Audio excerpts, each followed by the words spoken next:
Hi there, and welcome to the final presentation for our app, AInchor. I'm Zach. I'm Cameron.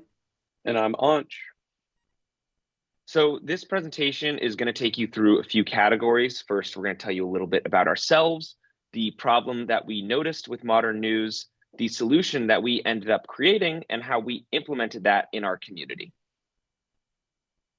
So we are a team of 3 college students, and we realized that news avoidance was a major problem in the US. And so we started working on this project long before we heard about the RGI competition. But once we heard about the competition, we realized that our project directly related to the goal of reducing news avoidance. And we found that if we could create an application that makes the news a little bit more similar to social media and is a bit more engaging for younger audiences, we could do our part to combat this problem. So as you can see, 43% of Americans under the age of 35 actively avoid the news. There's a few reasons for this. Partially, we found that people feel burnt out from seeing a lot of negativity in the news. Additionally, there's a lack of trust for mainstream media. So people feel that they need to go to a lot of different outlets in order to get an encompassing view of any given story. So we thought that we wanted to create something that consolidates this news while it's also engaging to interact with. And let's be honest, we know we can't fix everything for everyone. So we really wanted to choose a group that we felt we could make a lot of impact on. And we found that group was students aged around 18 to 24 because we could personally relate to them. As Zach mentioned, 43% of Americans under 35 actively avoid the news, and that number is climbing. But 72.5% of Americans use social media. So there has to be an overlap. We know that different generations use technology differently, so we really wanted to aim at that younger generation since we are making an app. Of course, we did go out into our community and verify this. We conducted many interviews and created 4 main character profiles just to show you a lot of the common things we were hearing.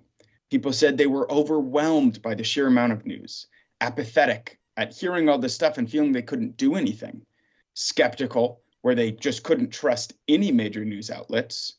And a lot of people felt depressed by it, that it was always sad and reading it just ruined their day. So we took this and asked ourselves, how do we fix an overwhelming amount of news when the news should still be told? We found 3 key tenets. First, limit the time. We want an anchor that'll tell you the stories in a minute or less. That way you can be informed without it taking your whole day. Next, we know we are not every single reporter around the world doing so much amazing work. And we don't think we could be. We're just 3 college students and we have our own biases. So we want to direct people to those stories rather than trying to tell our own.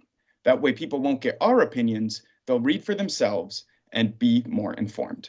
And then lastly, using humor was really important to a lot of our interviews.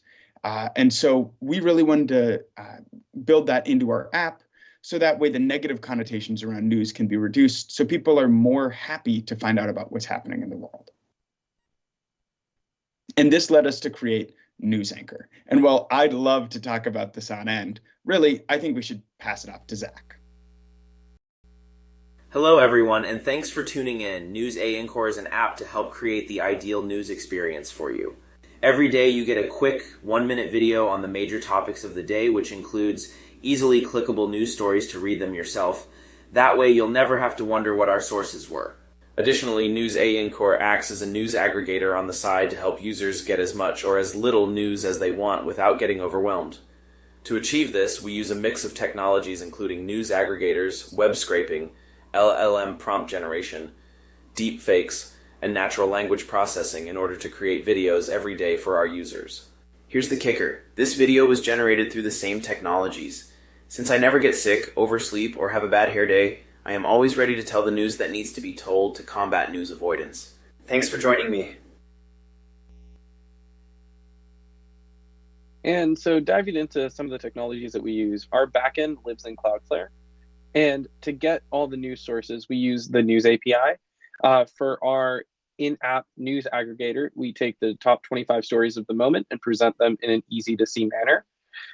If we are generating a video, we take the top 3 stories at that time and then do some prompt generation and pass all the information into OpenAI's ChatGPT, where we get an Anchorman style script produced to us that we feed into the Tavis API, which generates a deepfake model of Zach reading out the script that we presented. And now we just wanted to walk you through what the app looks like. This app is cross-platform, so that means if you have Apple or Android, you're able to download it and join our closed beta later on in this presentation, so that way you can be impacted too. That screen on the left is just the little open screen. And once you click that big blue button, it'll take you straight to the news aggregator, which has the top 25 stories of the moment. This is important and intentional because we don't want people to feel like they can scroll forever and get lost and not actually live their lives because they're so scared about reading all this new news. And then, of course, our flagship product, which is the AI video of Zach telling the news. Every day around 10 a.m. PST, this video is automatically generated and uploaded so that way you can stay up to date in a minute or less. We always recommend that you click the description where it will let you know the articles that we parsed and used all of our technology to create the script from, so that way you can read them yourself and know where the biases come from. So our early beta testing was very promising. We were able to show the preliminary version of our app to over 100 potential users within our target demographic, and they were able to give us some really valuable feedback that we implemented into our closed beta to make sure that the product that we were creating worked best for everyone. The most important question that I feel we put out in our survey was questioning whether or not people feel that using this product would increase the amount of time they spent engaging with the news, since that's most related to news avoidance, with 62% of our respondents strongly agreeing and 18% saying that they somewhat agree. So with 80% of our respondents leaning to the side of agreeance, it was extremely encouraging and made us realize that we were heading in the right direction. So what we learned from that early beta testing were a few things. First, we need to be careful where we're using humor.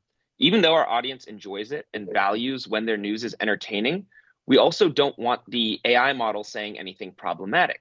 Since it is my image and likeness, it's not great if we have me saying humorous things about particularly serious topics because we don't want me to get in trouble. So we needed to add some filtration to the prompt generation so that the AI knows when to use humor and when not to use humor, depending on the topic. Additionally, we wanted a simple and easy user interface, so we implemented a 3-click maximum, which means that users never have to click more than 3 times within our app to get where they need to go. And while this competition may be coming to an end, our work with NewsAnchor is not done yet.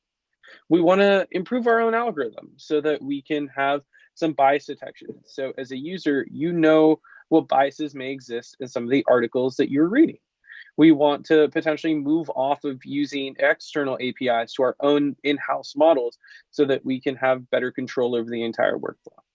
Additionally, we want to investigate monetization so we can bring the product to as many people as possible for as little cost to them as possible while still keeping the app up and running and making sure that our infrastructure stays in place.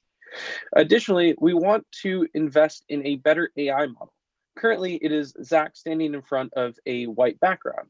We could make this more professional, so he's like behind a desk.